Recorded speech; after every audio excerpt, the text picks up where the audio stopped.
Good afternoon, everyone.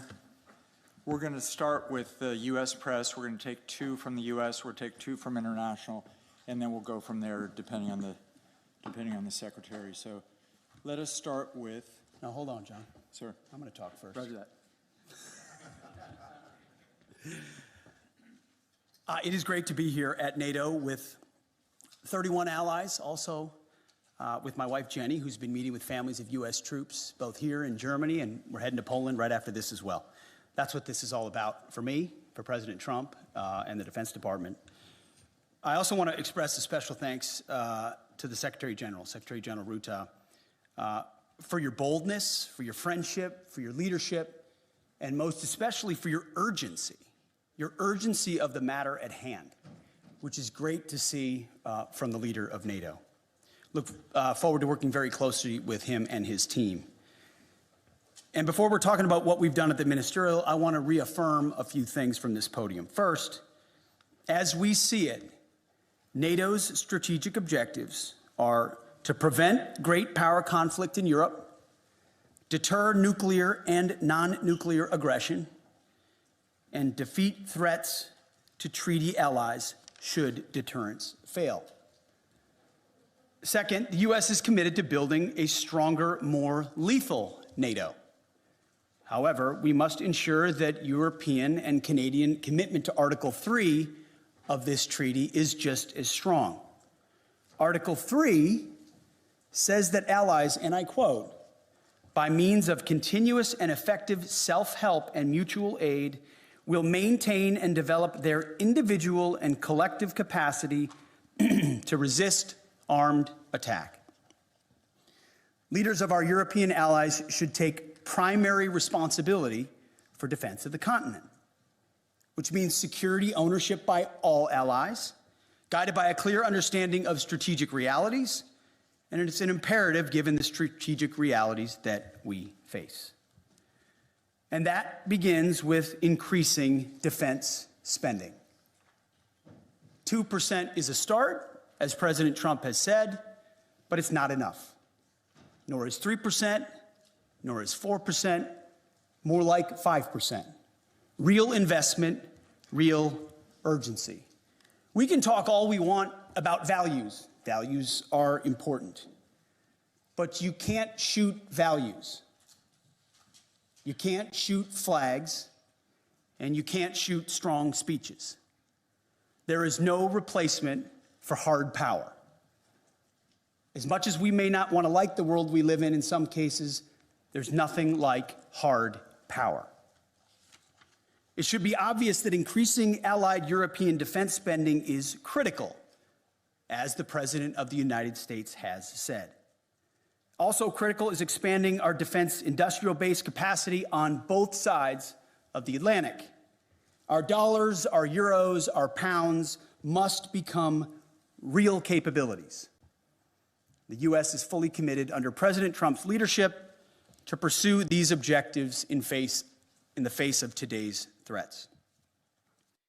Yesterday, I had a chance to attend the Ukraine Defense Contact Group. Today, participated in both the NATO Ministerial and the Ukraine Council. In both, we discussed Russia's war of aggression against Ukraine. I had the chance to brief allies on President Trump's top priority, a diplomatic, peaceful end to this war, as quickly as possible, in a manner that creates enduring and durable peace. The American Defense Department fully supports the efforts of the Trump administration.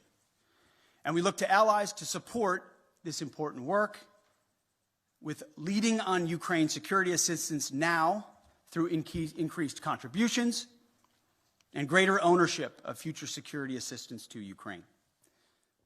To that end, I want to thank my UK counterpart, Defense Secretary John Healey, for hosting this Ukraine Defense Contact Group and for his leadership on support of Ukraine.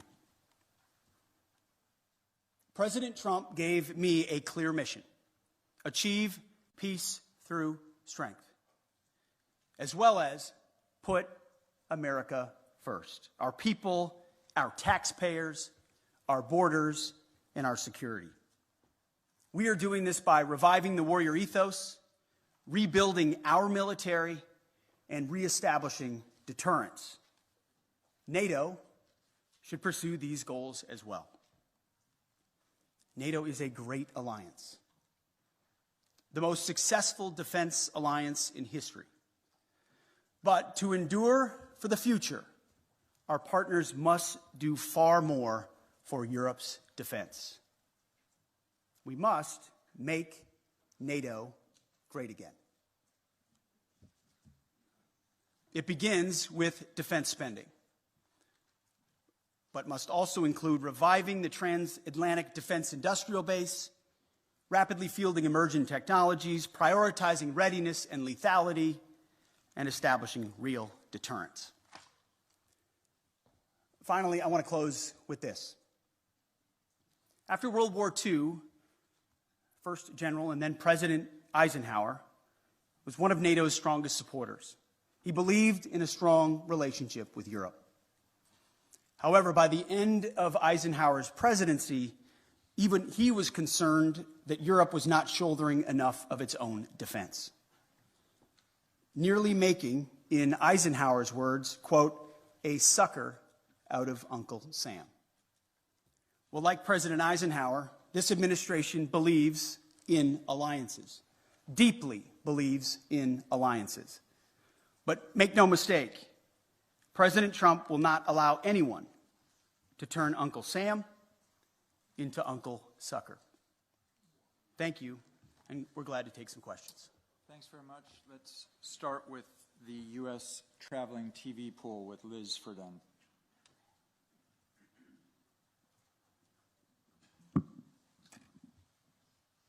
Thank you, Secretary Hegseth. You have focused on what Ukraine is giving up. What concessions will Putin be asked to make? Well, I would start by saying the arguments that have been made that somehow coming to the table right now is making concessions to Vladimir Putin outright that we otherwise, or that the President of the United States shouldn't otherwise make. I just reject that at its face.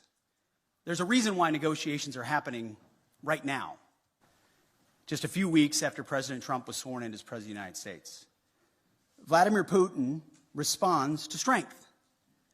In 2014, he invaded Crimea, not during the presidency of Donald Trump.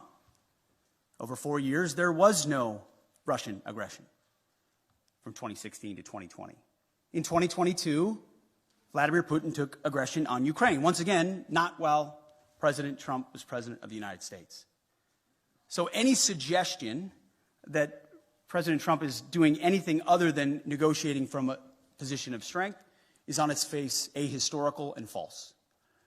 So when you look at what he may have to give or take, what's in or what's out in those negotiations, we have the perfect deal maker at the table from a position of strength to deal with both Vladimir Putin and Zelensky. No one's going to get everything that they want, understanding who committed the aggression in the first place. But I challenge anyone else to think of a world leader at this moment who, with credibility and strength, could bring those two leaders to the table and forge a durable peace that ultimately serves the interests of Ukraine, stops the killing and the death, which Trump has been clear he wants to do, and hopefully ultimately is guaranteed by strength of Europeans who are there prepared to back it up.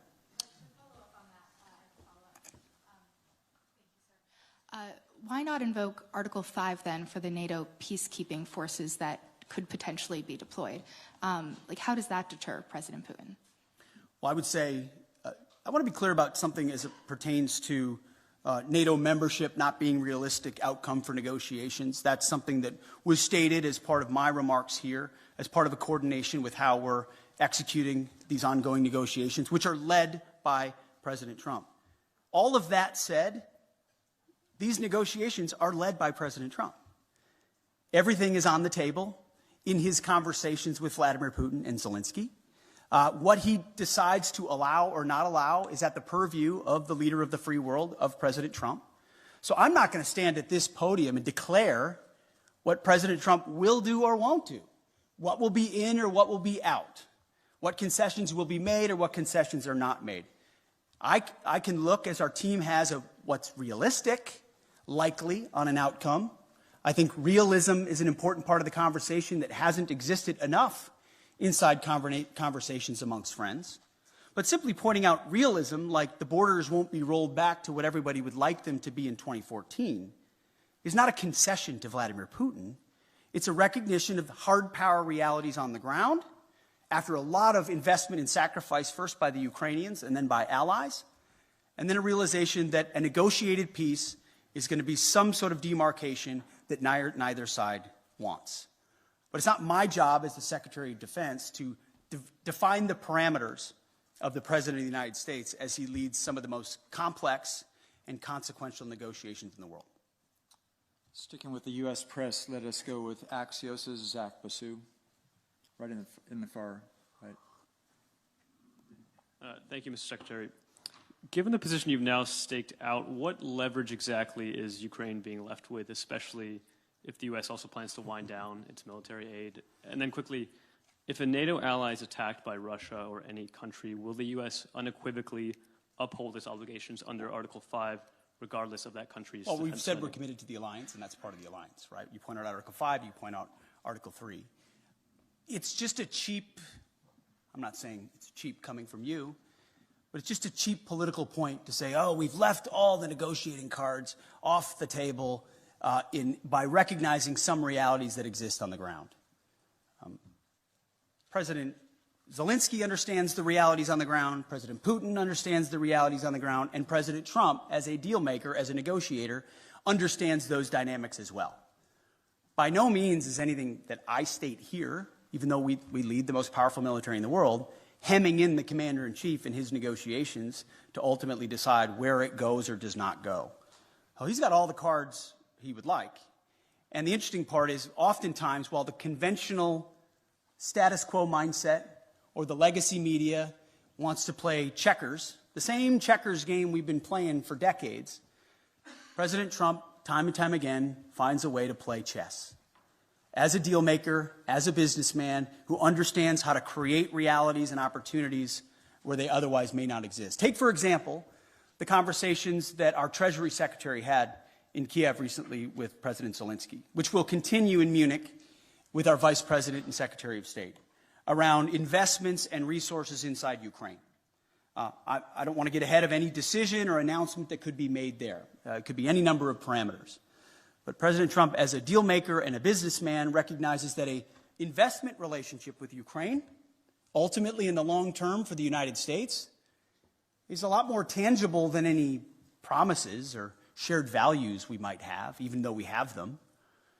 There is something to relationships and deals in real ways, whether militarily or economically or diplomatically, that he sees that are possibilities that could forge together a lot of opportunities to show that solidarity that Vladimir Putin will clearly recognize. That's one of any number of other opportunities that this president will leverage in these high-stakes negotiations. So I just reject on its face the premise that somehow President Trump isn't dealing with a full set of cards when he's the one that can determine ultimately what cards he holds. Great. Now shifting to the international press, we'll take the French wire service Agence France Presse with Max Delaney.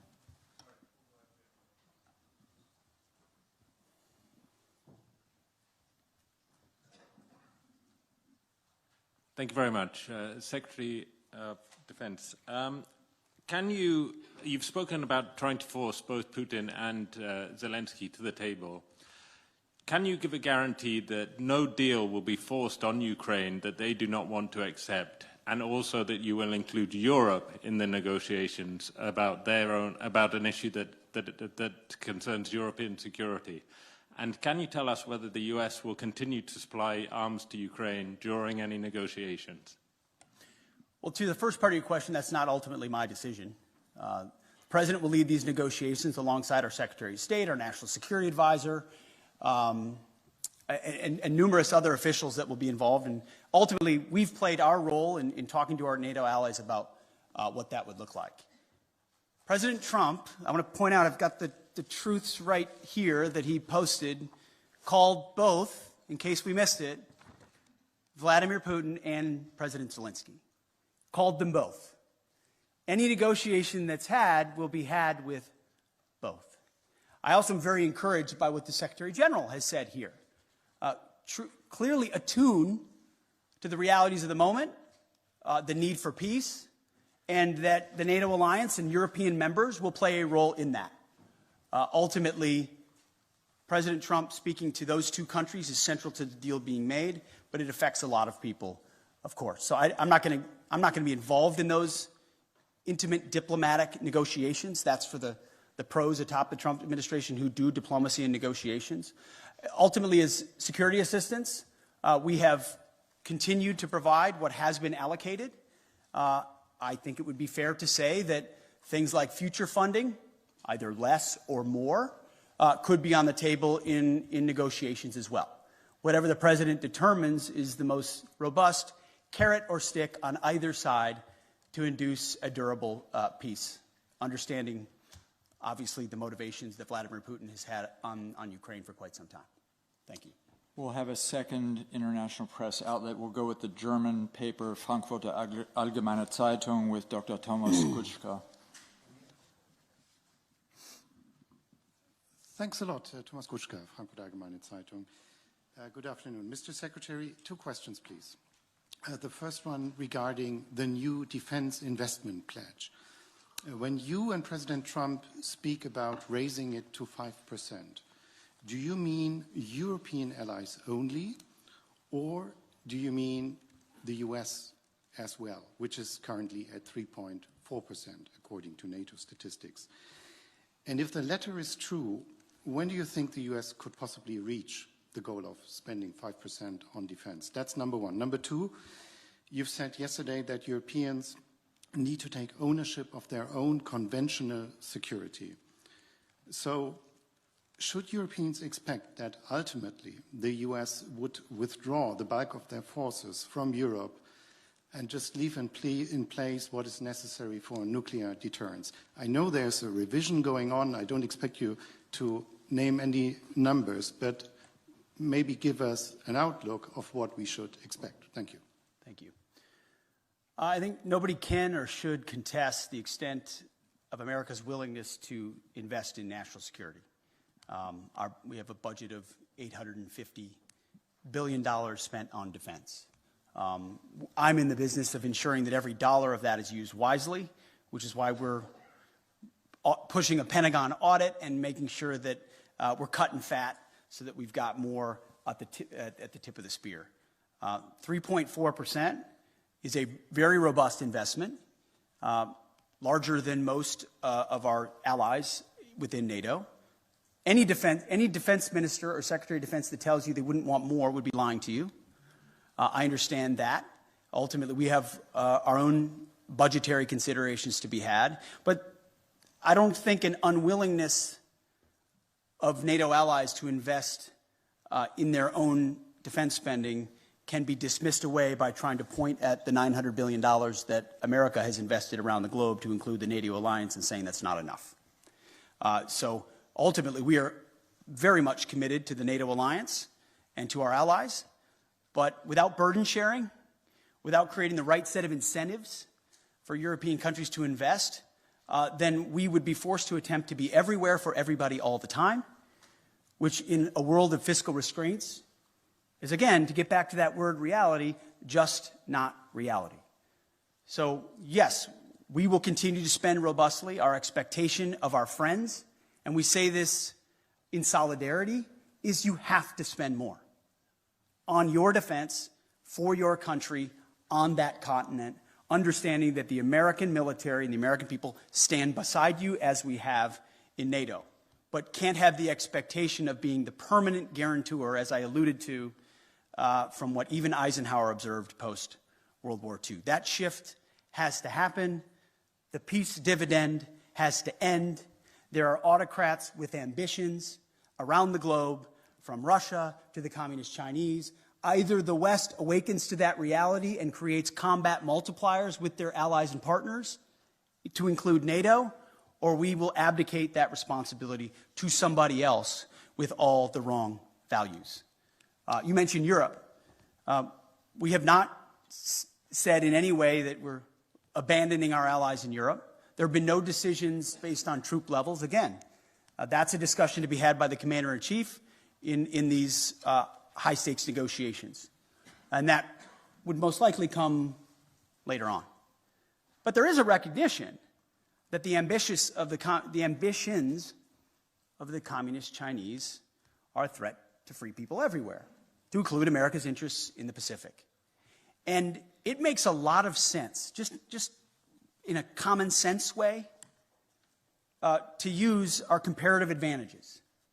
European countries spending here in defense of this continent, in defense of allies here, against an aggressor on this continent with ambitions. That strikes me as the right place to invest. And I don't say that in a condescending way. I say that in a common sense, practical way. Investing in defense on the continent makes sense. We support that as well. It also makes sense comparatively and geographically for the United States, along with allies in the Pacific, like Japan and South Korea and the Philippines and Australia and others, to also invest in allies and partners and capabilities in the Pacific to project power there in service of deterrence. That deterrent effect in the Pacific is one that really can only be led by the United States. We wish we could lead everywhere at all times. We will stand in solidarity with allies and partners and encourage everyone to invest in order to have force multiplication of what we represent, but it requires realistic conversations. Those with disingenuous motives in the media, I don't mean to look at you, I'm just saying anyone that suggests its abandonment are trying to drive a wedge between allies that does not exist. We are committed to that NATO alliance. We understand the importance of that partnership, but it can't endure on the status quo forever in light of the threats we face and fiscal realities. Europe has to spend more, NATO has to spend more, has to invest more, and we're very encouraged by what the Secretary General has said, and frankly, behind closed doors, what a lot of our allies have said as well, acknowledging that reality. And that's why when I say make NATO great again, it's what President Trump set out to do in 2017. The press said President Trump is abandoning NATO. He's turning his back on our NATO allies. That's what the headlines read in 2017 and 2018. What actually happened? That tough conversation created even more investment to the point where now almost every NATO country is meeting the 2% goal that was said to be egregious when he first said it. Now European countries are stepping up, and President Trump continues to ring the alarm bell that even more investment is required considering where we are. So suggestions of abandonment otherwise continue to be disingenuous, and we are proud to be part of this alliance and stand by it. Sir, I'll take a couple more. Sure. Why don't we take one from a U.S. outlet and one from an international outlet? With the U.S. outlet, pardon me, sir, what we're going to take from the U.S. is Logan Rutte from Newsmax, please.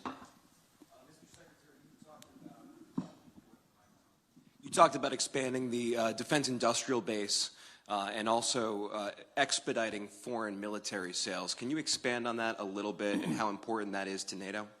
Well, one of the self-evident conclusions of the war in Ukraine was the underinvestment that both the European continent and America has had, unfortunately, in the defense industrial base. The ability to produce munitions, emerging technologies, rapidly and field them was a blind spot exposed through the aggression against Ukraine. Ukraine has responded to that, as we've had a chance to listen to a great deal. Europe is responding to that, and so is America. We have to do more to ensure, whether you call it the arsenal for democracy or defending the free world, if America can't build and export and build and provide rapid capabilities because we're too stale or static or bureaucratic or the Pentagon is bloated, then we're not able to field the systems we need in the future. So deep and dramatic reforms are coming at the Defense Department with the leadership of President Trump to ensure that we're investing robustly in our defense industrial base. A great example is shipbuilding. We need to vastly increase our ability to build ships and submarines, not just for ourselves, but to honor obligations to our allies as well. And we will do that. Foreign military sales is another thing I mentioned this morning with the Secretary General. We have, for a long time, been the country by, with, and through that our allies are able to supply major platforms and weapon systems like the F-35 and the Patriots and others. Whatever the system is, we need to reform that process so it's quicker.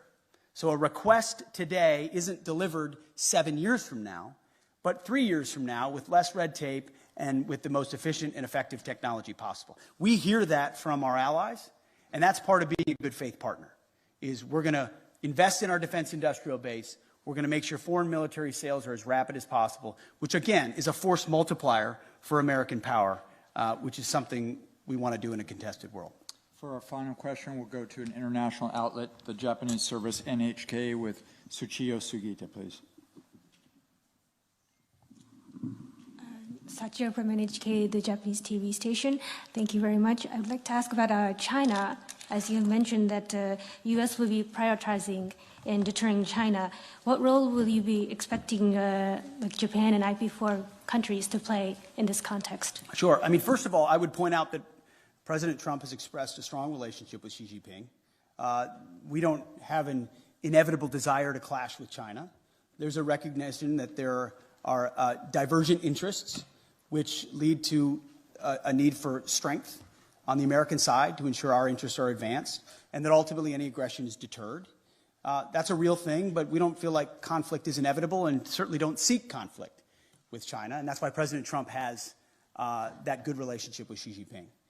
But it was prudent for us to work with allies and partners in the Pacific to ensure that that deterrence, hard power deterrence, not just reputational, but reality, exists. And that's why a lot of my first phone calls as Secretary of Defense were to Pacific allies, to Australia, to Japan, to South Korea, to the Philippines, and others, and will continue, because that, just as this alliance in Europe is critical, working by, with, and through allies and partners in that region who understand the reality of the ascendant Chinese threat will be critical. It can't be America alone. It won't be America alone if we are to deter that. So it is a focus. I've articulated that from day one. America achieves strength, whether it's in peace through the Ukrainian conflict or deterring it in the Pacific through strength. There's a reason why Donald Trump emphasizes peace through strength at every moment. My job alone as the Secretary of Defense is to ensure he has the strongest, most capable, most lethal military possible. Heaven forbid we have to use it. It's meant and built for deterrence. But if we have to, we can close with and destroy our enemies and bring our men and women home with success as quickly as possible. Thank you very much for being here. Thank you, everyone.